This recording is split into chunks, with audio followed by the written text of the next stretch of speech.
Our maestro of musical madness, Sir Samuel of Morocco.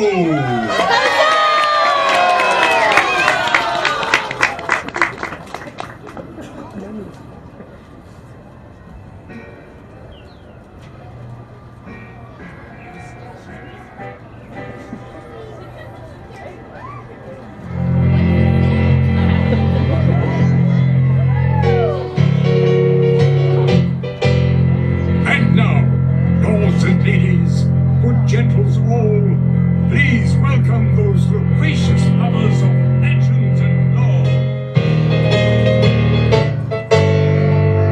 Those versatile viscounts of voluminous verbosity as they portray a panoply of personalities under this preeminent proscenium. Please welcome Mr. Smythe and Mr. Jones.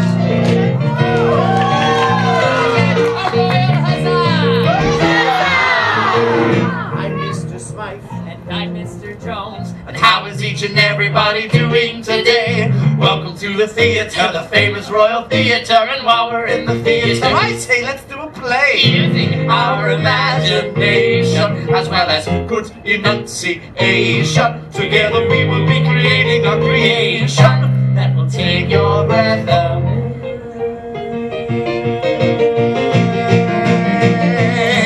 For all the world is a stage, my friend. Attend and hark if you've an ear to lend. We're gonna tell a tale with once upon a time at the start, and there's a happily ever after at the end. Say, Mr. Smythe. Yes, Mr. Jones? What story shall we players play today? Today we shall wander upon these boards an adventure that is most hair-raising. Well said, Mr. Smythe. For today, we tell the timeless tale of Tangled! It's a very special tale of a very special girl. She's full of hopes and dreams, a little something like you. And if she puts some work into it, makes her mind up to pursue it, she can make her wish come true. It may be awfully hard to do, but with imagination, some courage and determination, if she can conquer all her fears and trepidation, well then she just might make it through. For all the world is a stage, my friend. Attend and hark if you've an ear to lend. And here's one thing on which you can depend. We're gonna make a little magic if you all do your part. We will create a little chronicle of courage and heart. We're gonna tell a tale with once upon a time at the start, and there's a happy ever after at the end. Happy ever after at the end. Ladies, and welcome to the Royal Theater. Now, to help us tell our tale today, we have two special guests. Two special guests? Yes. Who's on first? A young lady with golden locks.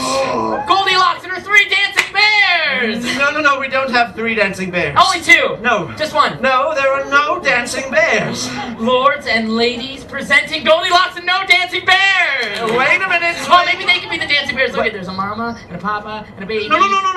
There are no dancing bears and no Goldilocks. But you said a young lady with golden locks. Yes, Rapunzel. Rapunzel doesn't have any dancing bears. No, she's our first guest. Our first guest? Yes. Who's on second? That is the question. I can hardly wait. Lords and ladies, it is time to give a warm welcome to our first royal guest, the one, the only, the one and only Rapunzel! Hello, everybody.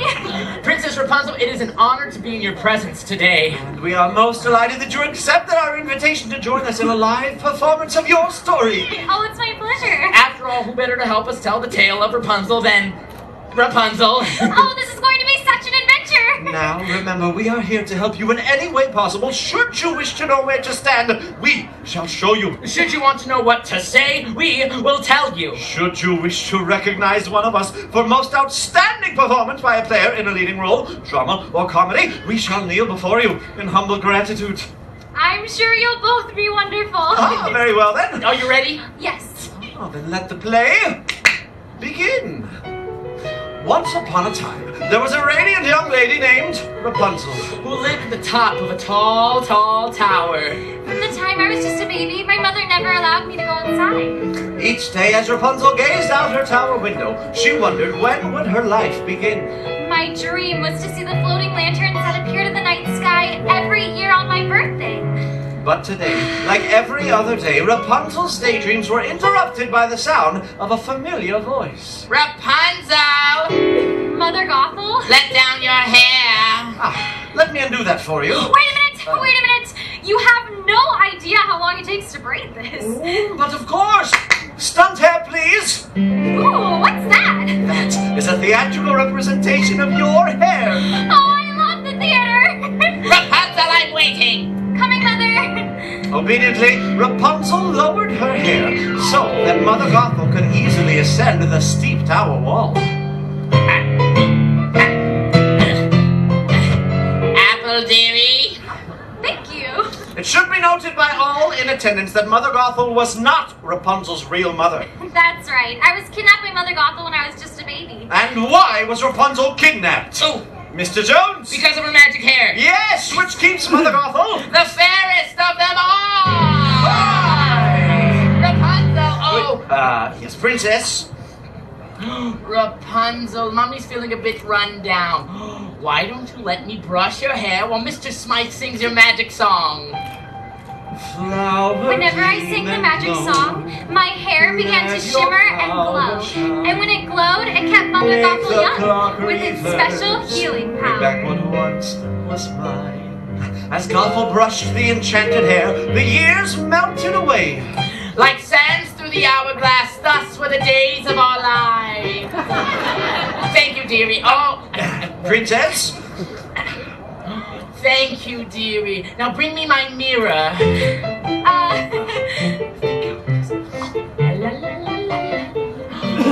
Do you know what I see? I see a strong, confident young lady. Woo! You're here too. Realizing this may be her last opportunity, Rapunzel summoned up the courage to ask. Mother, I was wondering. I mean, since it's my birthday tomorrow, would you please take me to see the floating lanterns? It's my only birthday wish. Absolutely not!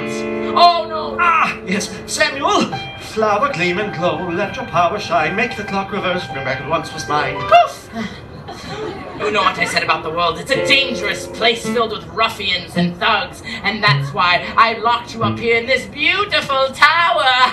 Oh, sorry. Seriously? Yeah. Sam! Flower, gleam, power, shine, clock reverse, mine. Poof! For your safety, dearie, you must never, ever, ever, ever leave this tower. Ever! Trust me, dearie. Mother knows best.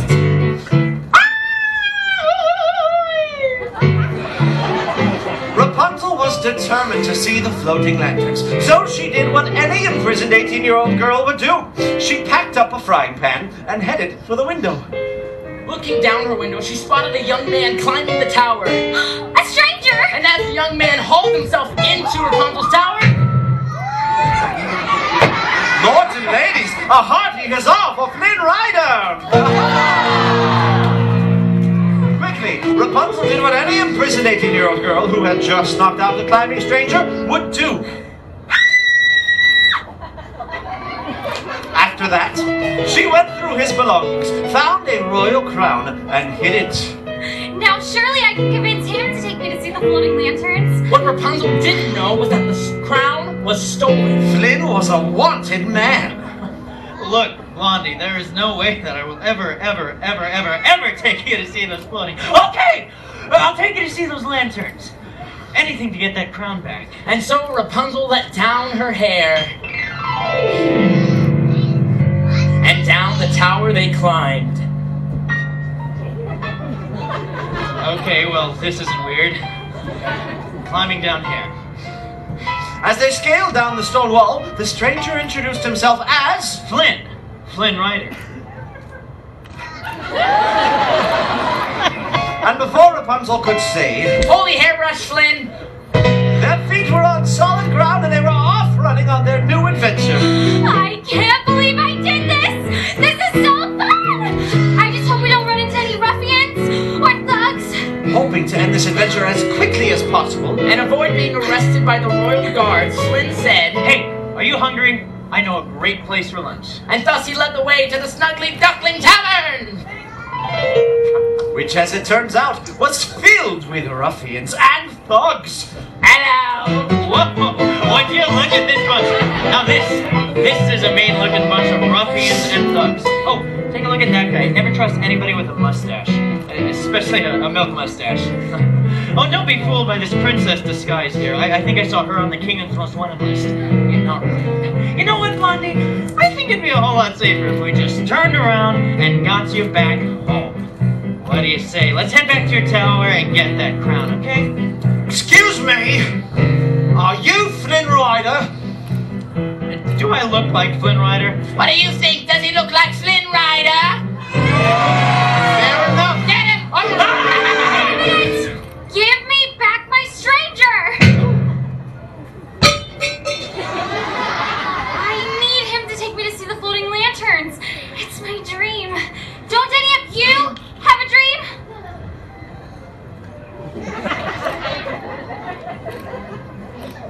I had a dream once.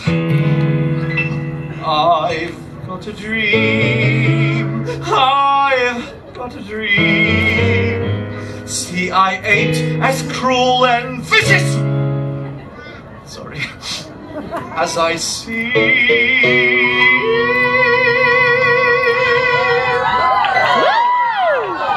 Thank you.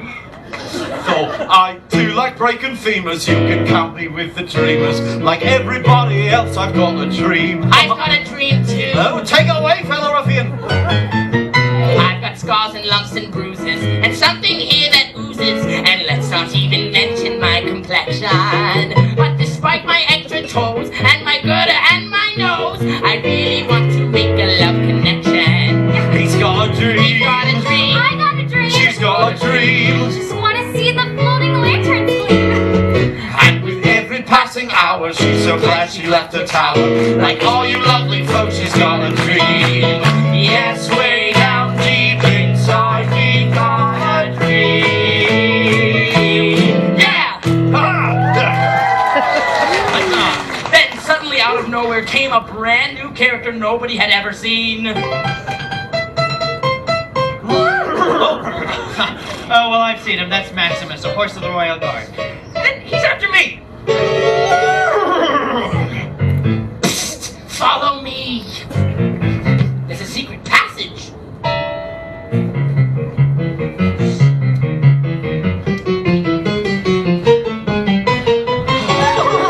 Run! Maximus chased them through a twisting, turning cave. Until at last we broke out into the sunlight only to realize... Look out! We were standing on the edge of a precipitous cliff. A towering reservoir on one side. A deep chasm on the other. Thinking quickly, Rapunzel tossed her hair across the chasm where it latched onto a wooden beam. Flynn, follow me! But it was too late. Flynn was trapped and Maximus was on him. Sword drawn. Seriously?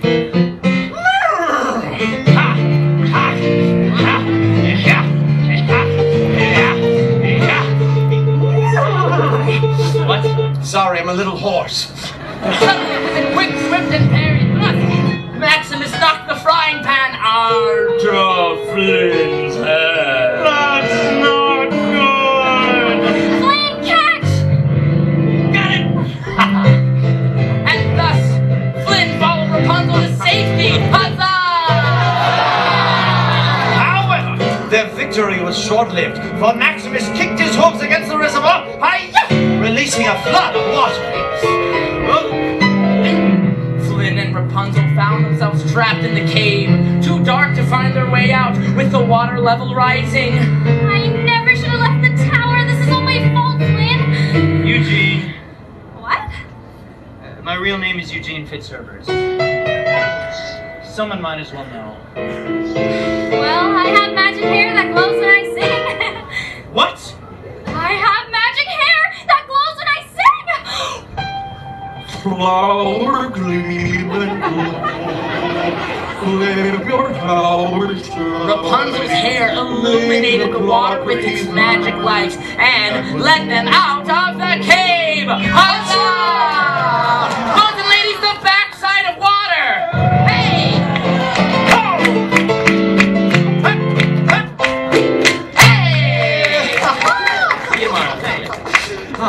When they were back on solid ground, Eugene kept his promise and took Rapunzel to see the floating lanterns. Wait a minute. Where's the boat? What boat? We were in a boat. She's right, we were definitely in a boat. We don't have a boat. Oh, but it was so romantic. You can't leave that part out.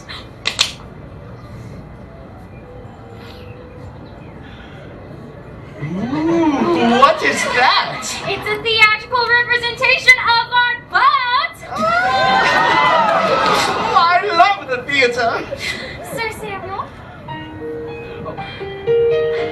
Every year on this day, the king and queen release the lanterns in honor of their lost daughter. They're so beautiful. As the sky filled with the warm glow of the lanterns, I realized I was falling in love. and at last I see the light. It's like the fog has lifted. At last I see the light, and it's like the sky is blue, and it's warm and real and bright, and the world has somehow shifted. All at once, everything is different now that I see you. Now that I see you.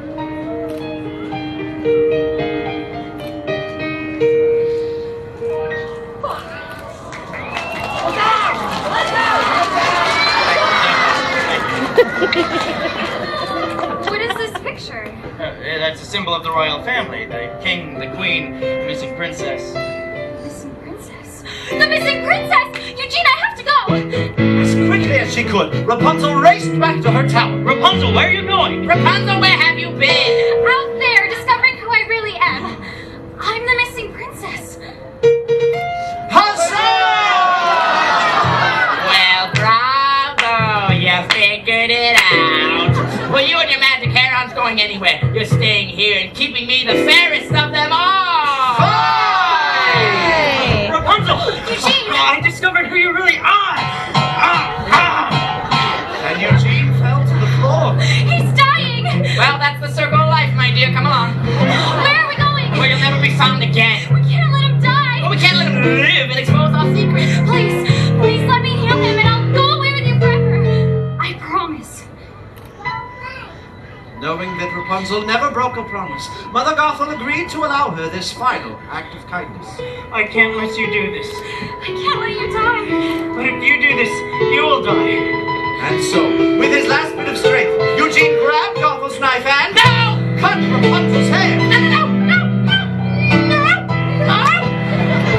My golden hair suddenly lost all its magic. Causing Mother Gothel to wither into a shrieking old hag. Thou cursed rat, seest what thou hast done? I melt, 'tis not a bit of fun. What a world, what a small world after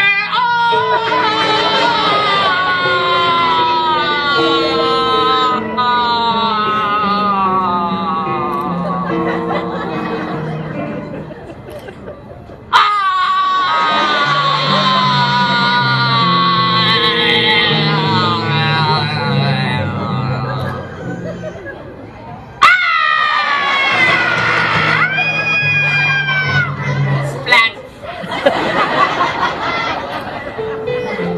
At last, Eugene, I see the light. Everything is different now that I see you. With his last breath, Eugene uttered the words. You were my new dream. And you were mine. Rapunzel was heartbroken. In finding her new dream, she had lost true love. And all that remained was a single tear. The tear fell upon his cheek, and it began to glow. You see, the magic that was found in Rapunzel's hair was also present in that single teardrop. Its healing light flowed through Eugene and sprang forth, swirling about the tower room. And with that light came new life and new love. Huzzah! We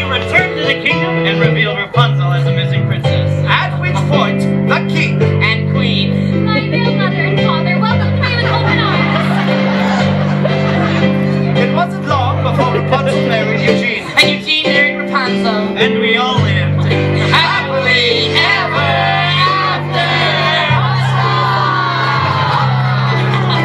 Lords and ladies, a royal round of applause for Princess Rapunzel. And a hearty huzzah for Flynn Rider!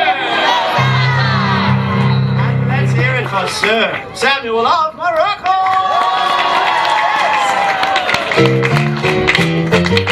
And so we made a little magic and you all did your part. Yes, we created us a chronicle of courage and heart. We know the fairy tale was upon a time at the start and had a happily ever after at the end. Happily ever after at the end.